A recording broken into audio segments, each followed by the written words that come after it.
क्या प्रधानमंत्री मोदी अपने गुरु के सपने को पूरा करने के लिए पाकिस्तान के टुकड़े टुकड़े कर देंगे? आपके सामने खबरें आ रही होंगी। आपने मोदी जी का हाल फिलहाल का बयान सुना होगा और सबको लग रहा है कि अब शांति है, अब आगे कोई अफरा तफरी नहीं मचेगी। लेकिन आप अगर इस बयान को समझे, मोदी जी ने जो बात कही है, जो उनके चेहरे पर भावुकता है, जो भाव लेकर उन्होंने ये बात कही है ना, वो देखने वाली बात है। आप अगर इस बयान को पूरा ध्यान से सुनेंगे, इस बयान की गहराई में जाएंगे, तो आपको एक राज देखने को मिलेगा। वो राज है कि मोदी ने अपने तरीके से बड़ी बात कह दी है। पीएम मोदी ने कह दिया है कि भारत फर्जी बातों से डरने वाला नहीं है। अब ना ही तो देश विरोधी ताकतों के साथ कोई व्यापार होगा और ना ही सब चीज़ों से कोई समझौता किया जाएगा जो कि पाकिस्तान करता आ रहा है। पर आखिरकार अंत क्या है? आखिर अंत कैसे होगा? पाकिस्तान के साथ जो हमारा ये मतभेद है, क्योंकि पाकिस्तान मानने वाला तो है नहीं। जब सीज़ फायर के फैसले के बाद भी उन्होंने अपनी हरकतों पर रोक नहीं लगाई, अपनी हरकतों को बढ़ चढ़कर किया। पाकिस्तान जैसा मुल्क जो है पूरी दुनिया में नहीं है जो कि ऐसे देश विरोधी काम करता है, दूसरे देशों से नफरत करता है, दूसरे देश के नागरिकों से नफरत करता है। पर हम यही सोच रहे हैं कि आखिरकार अंत क्या होगा। कहते हैं ना कि all is well when ends well, पर आखिर यहाँ पर एंड क्या है? मैं आपको बताऊँ, यह एंड आपको देखने को मिलेगा। अंत जो कि एक रहस्य आज बन गया है कि आखिरकार अंत क्या होगा पाकिस्तान का। अंत तो मोदी जी के गुरु के एक सपने से होगा। वो सपना है अखंड भारत का सपना, वो सपना है मोदी के गुरु का सपना। जिस सपने को गुरु दक्षिणा में बदलने के लिए मोदी ने पाकिस्तान के साथ न्यू नॉर्मल होने की बात कह दी है। मतलब अब अगर पाकिस्तान ने भारत माता को चोट पहुंचाने का साहस किया तो भारत जवाब देगा, और इसी के साथ ही पीएम मोदी के गुरु का सपना भी पूरा होगा। 200 सालों पहले भारत के प्रधानमंत्री वाजपेयी ने एक सपना देखा था, अखंड भारत का सपना। ये सपना अपने दिल में लिए वाजपेयी जी ने दुनिया को अलविदा कह दिया था। लेकिन आप अगर सनातनी हैं तो आप जानते ही हैं कि हर शिष्य का एक ही सपना होता है कि वो अपने गुरु का सपना पूरा करे और गुरु दक्षिणा देकर अपने शिष्य होने को प्रमाणित करे। और जब बात स्वर्गीय अटल बिहारी वाजपेयी जैसे गुरु और नरेंद्र मोदी जैसे शिष्य की हो तो आप समझ सकते हैं कि गुरु और शिष्य का संकल्प पूरा होने से दुनिया की कोई ताकत रोड़े नहीं अटका सकती है। फिर ये तो पाकिस्तान ही है। दोस्तों, किस तरह से वाजपेयी जी ने अखंड भारत का सपना संजोया था और किस तरह मोदी उनके इस सपने को पूरा करने जा रहे हैं, इसे जानने के लिए आपको ये वीडियो आखिर तक ज़रूर देखना चाहिए।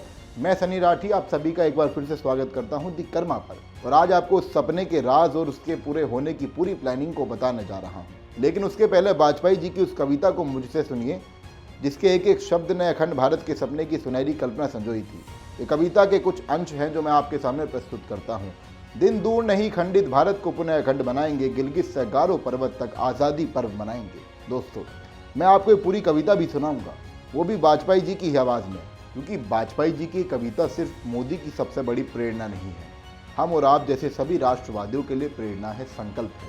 अगर आप आज भी वाजपेयी जी को याद करते हैं तो कमेंट में ज़रूर लिखें #अटल बिहारी वाजपेयी। दोस्तों, आज सबको पता है कि पाकिस्तान पेट से है, प्रेग्नेंट है, क्योंकि कभी भी आज़ाद बलूचिस्तान पैदा हो जाएगा। कब पाकिस्तान नक्शे से ही खत्म हो जाए, ये सब बातें भारत के पूर्व प्रधानमंत्री अटल बिहारी वाजपेयी अपनी कविता में कहकर चले गए थे, और इन कविताओं से ही भारत के वर्तमान प्रधानमंत्री मोदी भी प्रेरणा लेते हैं। कविता जरा आप ध्यान से सुने। बस इसीलिए तो कहता हूँ आजादी अभी अधूरी है, कैसे उल्लास मनाऊं मैं, थोड़े दिन की मजबूरी है। दिन दूर नहीं, खंडित भारत को पुनः अखंड बनाएंगे। दिन दूर नहीं, खंडित भारत को पुनः अखंड बनाएंगे, गिलगित से गारो पर्वत तक आजादी पर्व मनाएंगे।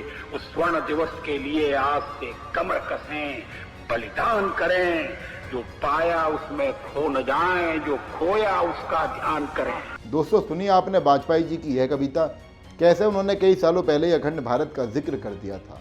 पर वीडियो के बीच में मेरा आपसे एक सवाल है कि आखिर वो कौन था जिसने अटल बिहारी वाजपेयी जी का अपमान किया था?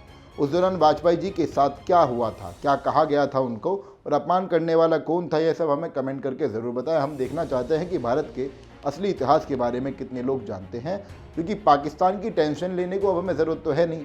पाकिस्तान की टेंशन जो लेगी वो हमारी भारतीय सेना लेगी, हम आराम से चैन की नींद सो सकते हैं। वैसे भी आज उस पाकिस्तान को जवाब देने में आ गया हूँ कि भारत के रत्न और अखंड भारत के विचार को एक बार फिर से जीवित करने वाले स्वर्गीय अटल बिहारी वाजपेयी के शिष्य मोदी हैं। दोस्तों, क्या यह कहा जा सकता है कि अगर कोई किताब आगे लिखी जाएगी तो उसमें मोदी जी को वैसे ही एक महान शिष्य बताया जाएगा जैसा कि अर्जुन को बताया गया? अगर ऐसा है तो कमेंट में लिखें गुरु शिष्य परंपरा, अब आगे ज़रा मैं इन पाकिस्तानियों को जवाब देता हूँ। तो पाकिस्तानियों, तुम्हारे आज जो कर्मों का हिसाब हो रहा है ना, अगर लगता है कि कोई बचा सकता है, भूल जाओ।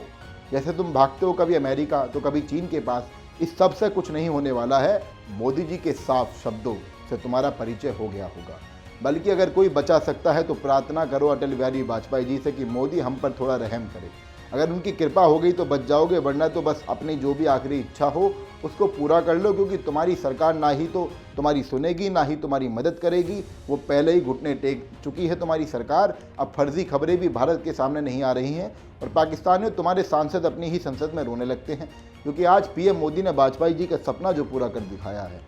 आप सब लोग वाजपेयी जी की महानता के बारे में तो जानते ही होंगे कि वे कश्मीरी पंडितों के साथ हुए अत्याचार को भली भांति समझते थे, वे जानते थे। इसलिए वे कविता में कहकर गए थे कि आज़ादी की खुशी अभी क्यों ही मनाऊं, क्योंकि अभी तो गिलगित से लेकर गारो पर्वत तक भारत के तिरंगे को लहराना बाकी है।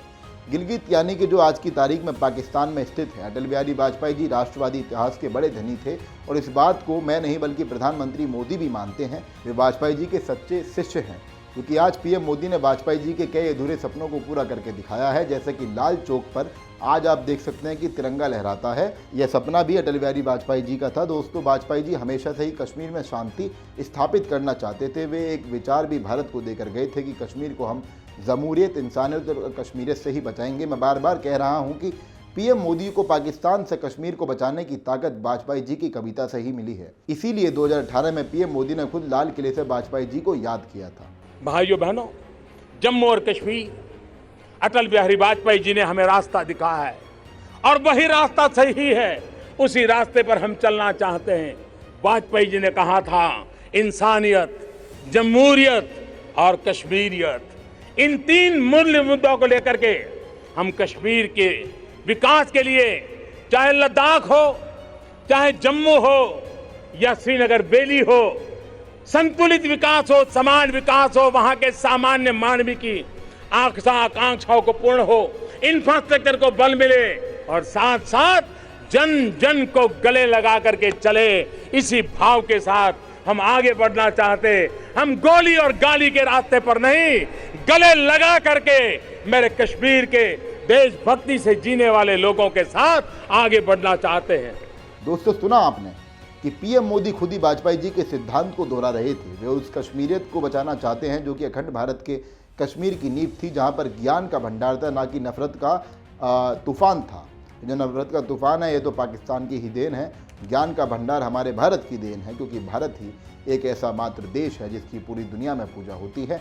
इसीलिए प्रधानमंत्री मोदी ने अनुच्छेद 370 पर एक बड़ा फैसला लिया और एक बार फिर से कश्मीर में टूरिज्म बढ़ने लगा। कश्मीर के लोग एक बार फिर से भारतीय बन गए। यही सपना था वाजपेयी जी का, जो कि पीएम मोदी ने पूरा करके दिखाया है। और अगर मैं उनकी कविता का एक भाग सुनाऊं तो एकदम बिल्कुल ध्यान से सुनिएगा।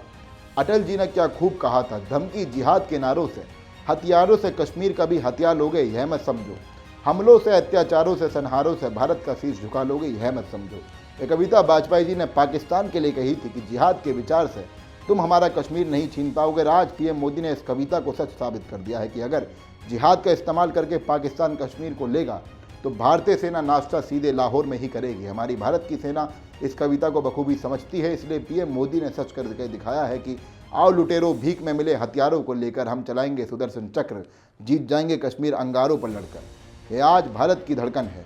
भारत की हर सांस बस किसी कविता को गा रही है तो वे वाजपेयी जी की ही कविता है। दोस्तों, अब हमें ये बात समझनी होगी कि पीएम मोदी ने करके दिखाया कि वे अपने परम पूजनीय वाजपेयी जी के सपने को पूरा करके ही दम लेंगे। कभी ब्रह्मोस चलेगा तो कभी सुदर्शन चक्र, जिसको दुनिया का कोई भी हथियार छू भी नहीं सकता है। देखिए, यही असली राष्ट्रवाद है कि पीएम मोदी ने अपने गुरु को दक्षिणा दी है, क्योंकि बहुत ही कम लोग इस बारे में जानते हैं कि पीएम मोदी को गुजरात का मुख्यमंत्री बनाने में भी वाजपेयी जी का बड़ा योगदान है। वाजपेयी जी ने ही फ़ोन करके मोदी को गुजरात की जिम्मेदारी थमाई थी। तो फिर पीएम मोदी ने भी वाजपेयी जी के अधूरे सपने को पूरा करने की कसम खा रखी है। हमारे कदम ना रुकेंगे, ना हम झुकेंगे, माँ भवानी की कसम खाकर दुश्मन तेरा हर षड्यंत्र हम तोड़ेंगे। दोस्तों, ये जो चंद लाइनें मैंने कही, यह प्रेरणा मुझको भी वाजपेयी जी से ही मिली है। और बार बार पीएम मोदी भी वाजपेयी जी को याद करते रहे हैं। वे जब देश के प्रधानमंत्री बने तो वे भावुक हो गए। अपना चश्मा उतार कर आंसू पोंछते हुए भी पीएम मोदी उस दौरान नजर आए थे। आज पीएम मोदी के आंसू बिल्कुल भी व्यर्थ नहीं गए हैं। आज अगर आंसू किसी के निकलेंगे तो वो आंसू निकलेंगे तुम्हारे पाकिस्तानियों। दोस्तों, आज मैंने यह वीडियो केवल इसलिए बनाया है क्योंकि कहीं हम आज की भीड़ में स्वर्गीय अटल बिहारी वाजपेयी जी के योगदान को ना भूल जाएं। जब वे देश के प्रधानमंत्री बने तब उन्होंने ही अखंड भारत के विचार को पुनर्जीवित किया था। हम लोग आखिर क्यों ही उस पुण्य आत्मा को भूल जाएंगे, क्योंकि अगर आज पाकिस्तान को मुंह तोड़ जवाब भारत दे रहा है तो आने वाली किताबों में लोग पीएम मोदी को याद करेंगे, और अगर पीएम मोदी को याद करेंगे तो उन्हीं लोगों को वाजपेयी जी को भी याद करना ही पड़ेगा, क्योंकि वाजपेयी जी के ही लक्ष्य कदम को पीएम मोदी अपना आदर्श मानते हैं। दोस्तों, अगर आपको हमारा वीडियो पसंद आया हो तो इस वीडियो को हर राष्ट्रवादी तक जरूर पहुंचाएं। साथ ही अगर आप ऐसे वीडियो लगातार देखना चाहते हैं तो हमारे चैनल को सब्सक्राइब करें। दी कर्मा का आपसे वादा है, हर भारतवासी से वादा है कि हम अपनी कलम सदैव ही राष्ट्रवाद और सनातन धर्म के लिए चलाते रहेंगे। धन्यवाद।